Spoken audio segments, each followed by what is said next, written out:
मैं अपने वरिष्ठ सहयोगी राजीव रंजन का रुख कर रही हूं। राजीव, जिस बात का डर था वही हुआ। कल ही आप कह रहे थे कि भाई पूजा 15 तारीख को आप देखिएगा, या तो सुबह तक या देर शाम तक जो है आपको पेट्रोल तेल की कीमतें बढ़ी नजर आएगी। और सुबह सुबह इसी खबर के साथ शुरुआत हुई, तेल के दाम बढ़ गए। पेट्रोल, डीजल, सीएनजी 3-3 रुपए, 2 रुपए सीएनजी के दाम बढ़ गए। भाई ये राहत है, क्योंकि उम्मीद तो जताई जा रही थी कि भाई जितना बड़ा नुकसान यहां पर ऑयल मार्केटिंग कंपनीज को हो रहा है उसके मुताबिक तो 10 से 12 रुपए बढ़ना चाहिए था, लेकिन 3-3 रुपए बढ़ा, उधर 2 रुपए सीएनजी प्रति किलो बढ़ गई है। तो ये राहत है या आने वाली आफत की आहट है? देखिए पूजा, 24 घंटे पहले आपके इसी कार्यक्रम में मैंने कहा था कि शर्तिया 15 तारीख को पेट्रोल और डीजल के दाम बढ़ेंगे सीएनजी के। और लेकिन मैंने ये कहा था कि अब ये सरकार को तय करना है कि वो धीरे धीरे झटका देती है कि एक मुश्त झटका देती है। दरअसल बीमार का इलाज करने के लिए कई प्रकार की चिकित्सा पद्धतियाँ हैं। एलोपैथ है जो सीधे इंजेक्शन लगा देता है, और होम्योपैथ है जो मीठी गोली देता है। और होम्योपैथ से कहते हैं कि देर में इलाज होता है, मरीज को फायदा देर में होता है। तो इसको होम्योपैथ की मीठी गोली समझिएगा। एकाएक इंजेक्शन देने की बजाय अभी मीठी गोली दी गई 2-3 रुपए लीटर की। और यकीन मानिए, मैं आज फिर कह रहा हूँ, एक हफ्ते के भीतर फिर पेट्रोल और डीजल के दाम बढ़ेंगे। मैं इसलिए नहीं कह रहा हूँ कि मुझे अर्थशास्त्र के बहुत जानकारी है, और मैं इसलिए नहीं कह रहा हूँ कि पेट्रोलियम मिनिस्ट्री में मेरे कोई बहुत सोर्स है। मैं सिंपल गणित के हिसाब से कह रहा हूँ। जिस तरह का घाटा लग रहा है, देखिए सरकार को तो देखना ही पड़ता है।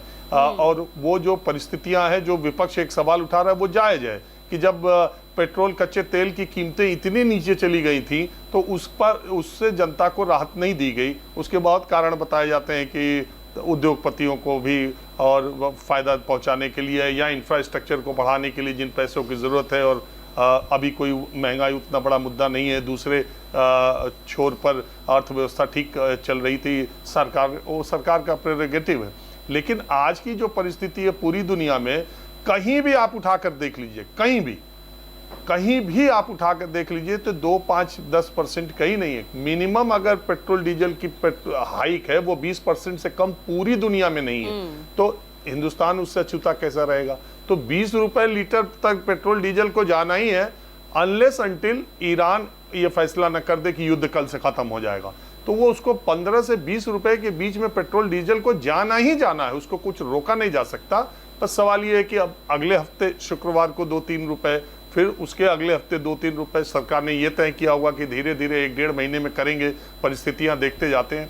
और इसका दूसरा असर ये होता है पूजा, बिल्कुल आम लोगों की भाषा में मैं बताऊं, अपने और आपके हिसाब से, आज शाम को जब आप सब्जी लेने जाएंगी, फल लेने के लिए जाएंगे, वो तुरंत दाम बढ़ा हुआ बताएंगे, भले सुबह ही वो सब्जी मंडी से लेकर आए हो। और जैसे ही आप कहेंगे कि अरे सुबह तो 60 रुपए किलो था, तुम 80 रुपए दे रहे हो, वो तुरंत कहेगा आपने न्यूज़ में देखा नहीं, पेट्रोल और डीजल के दाम बढ़ गए, सीएनजी के दाम बढ़ गए।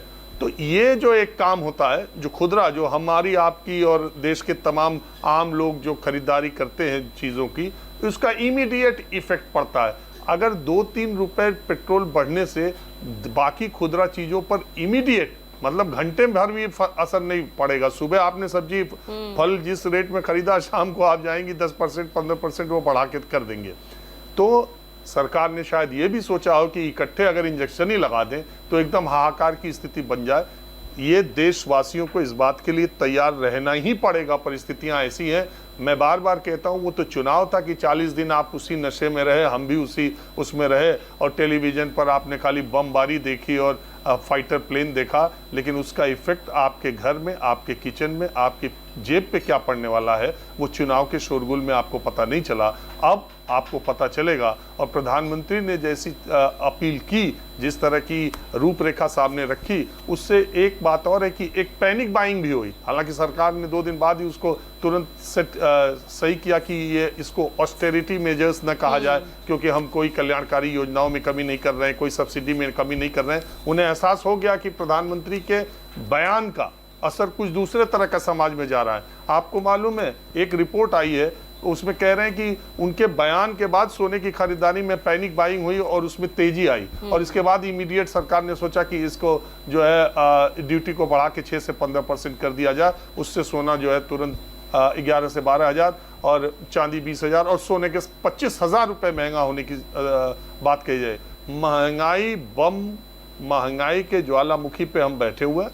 वो फटना ही है, धीरे धीरे फटे, एकाएक फटे। सरकार ने ये तय किया कि 3 रुपए ही अभी बढ़ाते हैं, तो अभी आप इसको देखें। और आप सही कह रही हैं, हमारे जो साथी हैं विमल, वो भी सही कह रहे हैं। हमें भी सुबह जब ये खबर आई तो हमें भी लगा कि ये होम्योपैथ की मीठी गोली है। जितना हम अपेक्षा कर रहे थे या जितना सोच रहे थे अभी कम है, तो आम जनता को भी ऐसा लगा होगा कि अभी धीरे धीरे गोली दी जाएगी, इलाज लंबा चलना है। बिल्कुल।